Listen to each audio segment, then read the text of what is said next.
Bismillah ar-Rahman ar-Rahim, alhamdulillah, wa salatu rasulillah, sallallahu alaihi wasallam. It's the second part of the whole misyar thing, second wife, third wife. Polygyny is not only about second wife. I don't know, everyone keeps talking about second wife, second wife. There's third wife, fourth wife.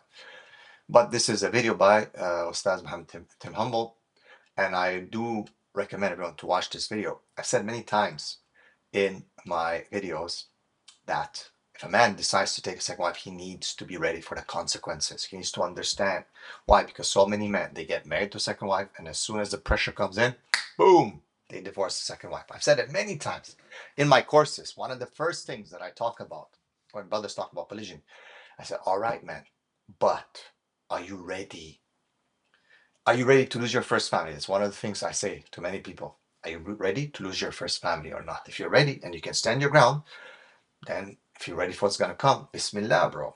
You can do it. It's Allah's rule. He's given to you. All right? A man can marry two or three.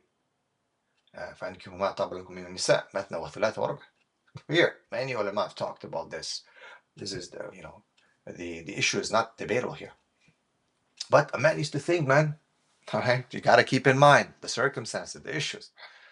You got to keep in mind. So, Ustaz Muhammad, he gives a very, very well-rounded. Let's listen here to part of it, inshallah.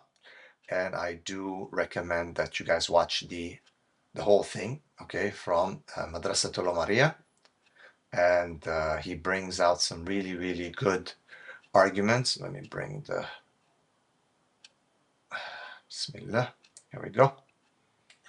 And he brings some really, really good arguments on this. All right, let's listen. Now is that when husband and wife divorce, there are often serious and severe repercussions upon the children and the wider family. And there can be really, really serious things happen. And a lot of the things that used to be there where divorced women would find it relatively. I would say that today is a little bit even better. While divorced women back in the days would have systems like usually it would be the tribe and the father would have to take care of once she goes and take care of the children. So there was that protection. But today they have social welfare. Right? This is how they've done it. And that's why a lot of women do opt out for divorce because there's this option where they just like some of them take every. But by the way, a father, even if a woman is divorced, the father of that woman is still it's his responsibility to take care of that woman. So this whole thing that women are just going to be on the street doing nothing, that's not true. Now it comes to the new Muslims. What about new Muslims who have no one? Well, then the imam, the masjid, the community, it's upon them to take care of. It's not only like they change the carpet of the masjid and just leave the prayer, or they put a new chandelier in. This is the problem with us as a community is that we're not taking care of these systems that were in place by Allah subhanahu wa ta'ala to protect men or women. Protect men from women taking their wealth unjustly if he has to divide. For example, there's a brother with, that many, by the way, brothers have to be very specific here because a lot of now people are saying, oh, you're using from your counseling, your experience. I never ever use details of anyone in detail to say, okay, this person did this. It's like a doctor saying, hey, a patient came to me and they have a heart disease.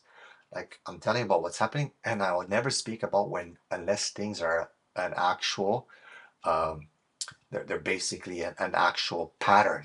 That it's not one person. By the way, there's this guy who lives in the UK and he's 30 and he's Bangladeshi. Okay, I said it and he kind of lives in East London around this masjid, and his wife did this and that, and he did da. But no, we always very clearly, okay, do not. We're very, very important. This aman is very important. But yeah, there's the guy, wife cheats on him, does all kinds of weird things, right? And then puts on for divorce, okay, and leaves. I mean, the guy has to. Oh, sorry, he divorces her. Of course, he has to divorce her, bro. Okay, and she, in one case, the woman was threatening that she's gonna lie to the judge, and she's gonna basically say that he did this if he divorces her. Bro, you cheated on him. You cannot force him to keep you. So there was a system that protected men and women. Again, we're very unilateral when we're talking about like divorce right now. It's always from a woman's perspective. Now, why that might be is because naturally men incline towards protecting women and having empathy for the women. Women naturally been always weak, Funny enough, in this contradiction of today's society, women keep saying that they're so strong, they're boss baby, they don't need a man. Yet when it comes to divorce, like, but I'm a woman. And all the men, they jump and, yeah, you're a woman. We have to protect you. And we have to do this and that. Where's your father? I don't have a father. Okay, where's your brother? I don't have a brother. Where's your uncle? I don't have. Okay, where's the imam of the community, the masjid you go to? He's not. There, there's so many questions that can be asked. It's not black and white. Bottom line is, it's not all about women. Men also get hurt in divorce, especially in today's world. But the Sharia came to protect his rights. If he needs to divorce, he's divorced. She cannot compel him to stay with her because she's going to threaten him with some sort of a lie that she's going to put in public or in the court about him. Same thing, man. If he's done doing something to her, she's not to be kept just because, oh, this is not a reason to divorce. No, it is a reason. If a man cheats on a woman, for example, I have a clients where the man cheats on the woman, and I tell the sister, look, you need to leave. He's been doing this kind of behavior over and over again. This is disgusting, and you need to leave. No, but what is this really a good? Of course, it's a good reason. Okay, of course it's a good reason. He's cheating on you. He's gonna give you some AIDS or something. Not just that, but he's betraying you and cheating on you, right? And he's a coward because Allah has given him. At least the guys who make misyar, bro. At least they're trying to make it halal. Allah has given him the option to marry 4 wives, and he decides to cheat on you. A'udhu billah. So, indeed, things need to be considered very carefully, though, because yes, there will be a lot of issues. But let's listen. Easy to remarry, and children's rights would be protected, and so on. Those things have often disappeared in many situations in the I don't agree with this part. I think they're even more today than ever because the society, the community, the imams, the law, the police, the social welfare, everything sides with the woman in general. So I don't agree with this, to be honest. Okay, and also keep in mind this double standard, right? It's like, oh, the poor women, the poor women. But the poor women themselves are saying, no, we are the strong ones. We are this, we are that, ta, ta, ta. I even forgot that my mic is not even here. Okay, so yeah, in a sense, this part I don't agree with. modern time that we are in. And therefore, it is important for a man to think about that before he decides that he wants to marry again. Marrying again is something permissible in Islam. Clear. Okay, it's very important to understand. But yet, the man should think, and again, I'm repeating it. I usually say, guy, are you ready to lose your first family? Guy, are you ready to stand the heat that comes from your first family if you marry again and not divorce the second one just because the first one's putting pressure on you? It's not haram. And it may be obligatory for a man if he fears for his religion and he fears that he will not be able to stay within the limits set by Allah. That could be a situation. But he does have to think about the consequences. Now, there is one other situation that I wanted to mention. 100%. Okay, he needs to think about the consequences.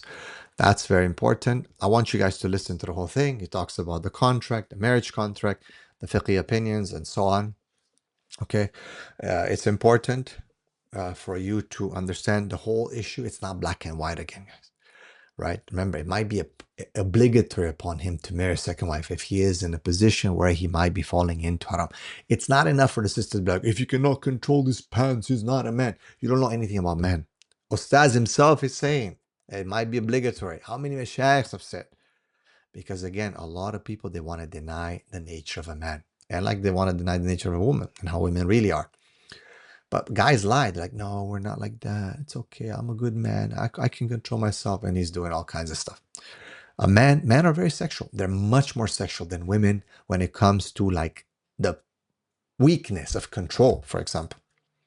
A woman might be able to control herself much, much better. A man, this is really hard. Now, is that an excuse? This, that? No, of course. He has to fear Allah. He has to this. He has to that. The bottom line is you need to understand the fitrah of man. Stop lying about how men are. Men are, yes, quite sexual. And when women like it or not, I mean, they don't like it in the public, but they like it in the private, obviously, when they get married. But it's funny that you have all these contradictions. SubhanAllah, when we talk about this subject, no one's really about applicability, about reality, about the real fiqh. All right? So but to leave it, just to summarize it, okay, it depends on the situation. And again, for a man to commit zina, man, it's not acceptable. This is a big sin. Bro, you have the ability. Allah has given you so many options. At least if you, do misyar or whatever, at least we can have respect for you that you wanted to at least obey Allah and to stay within the realms of halal. But so many men have one wife. They're so wow. They're even gonna be online, be like, "Hey guys, yes, we should only. I like monogamy. I've been fantasizing about monogamy since I was a little boy, right?" And they themselves are falling to so many sins, but because they're hidden and because they're, lying and they're cheating and hiding, they think it's okay. In the face of everyone, he's monogamous, but in reality, he's not. In reality, he's not. And what do you think? Pornography is just virtual polygyny. It's just virtual polygyny. يعني comorbidity, يعني addiction is another thing. Other issues, trauma, this, sexual problems, all these come in it. But one of them is, yes, virtual polygyny. And men are polygynous by nature. And no amount of condemnation and no amount of shaming is ever going to change a man. Some men try to change, but God, they'll lie. But no condemnation is going to change and rewire a man's brain. It's very difficult. Very, very, very difficult. So my advice is that we have these real systems where we start actually submitting to the laws of Allah, of polygyny, of men marrying more than one wife, of teaching men of how to do this, how to do that, sisters how to manage things like the wives of Prophet did, like those Habiyat did for so many times. And not to make the argument just because we live in different times now that all things are more difficult. True, that is also true. However, keep in mind that Islam did not come for the 7th century or Arabia. It came for, it's timeless for everyone till the end of time, till the end of when cars will be flying and all kinds of will be teleporting ourselves and God knows what. Islam will still be applicable. Polygyny will still be applicable. All these things will still be applicable. Let me know what you think in the comments. Assalamu alaikum, and do watch the whole video because he gives a very good perspective on everything.